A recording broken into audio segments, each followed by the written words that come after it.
There is a particular species of shrew that injects a dose of anesthetizing venom into its prey, so it can feed at leisure while the victim is still alive. Maybe it's a kindness. More likely, it's just nature's inclination to keep you still and compliant as disaster strikes. You only realize you're fucked when it's too late. Think about it. Markets crash when investors are feeling fat and happy. Spouses leave when their jilted partners are convinced things are finally on the right track again. And when it's your turn, there's nothing you can do. You're the mouse. That short-tailed shrew bearing down on you with an oily grin, that's the old familiar bastard, fate. In my case, the early months of the new year passed in not unpleasant monotony, our household bobbing along in the privileged waters of the Upper East Side. My husband worked hard and made a lot of money. I was a stay-at-home mom of 2 young children, a pampered wife with a busy social calendar, a sought-after friend with a reputation for the mildly outrageous.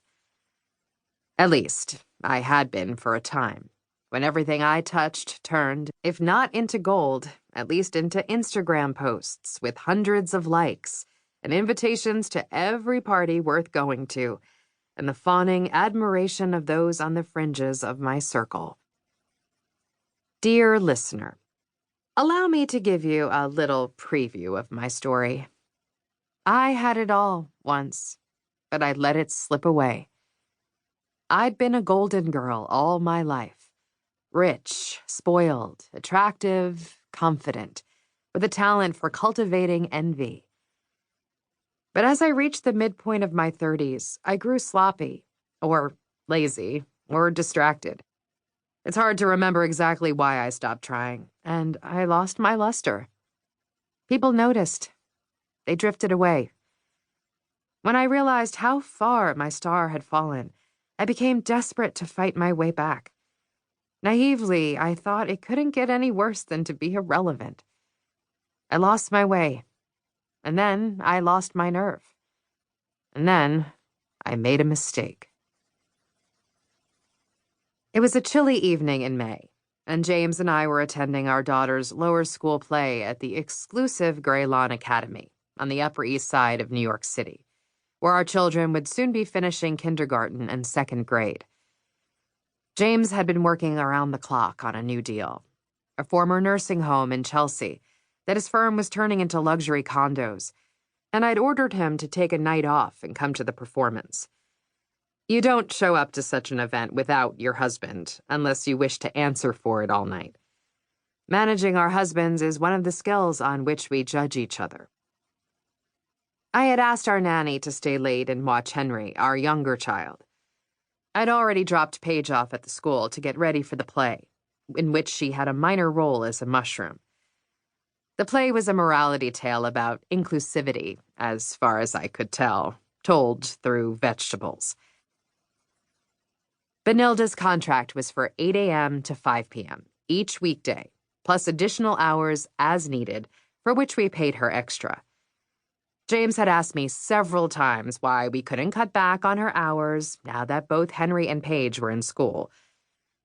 James didn't grow up here. He's from Allentown, and he could be insensitive to the fact that certain things simply weren't done. Our compromise was to ask Benilda to take on the housekeeping and laundry, which allowed us to let our twice-a-week housekeeper go.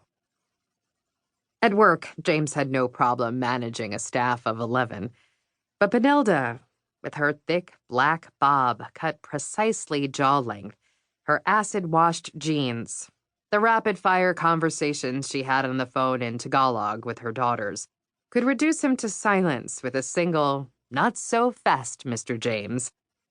This, in fact, was what she said as we were leaving, our contribution for the evening's charity collection in my hands, a stack of women's thermal underwear still in the Gap bag.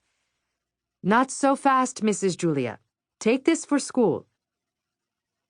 She handed me a small box wrapped in shiny, cheap paper I didn't recognize. I'd always encouraged Benilda to help herself to my gift wrap closet. Before the holidays, I mailed her packages to her daughters in Sorsogon myself. What's this? Paige wanted to buy her own gift for poor kids. We went to CVS. She used her birthday money. I was torn between pride in my daughter and resentment that Paige had confided this wish to Benilda and not me. Lord knows I'd tried to foster a generous spirit in her, but empathy tends to be in short supply among 8-year-olds.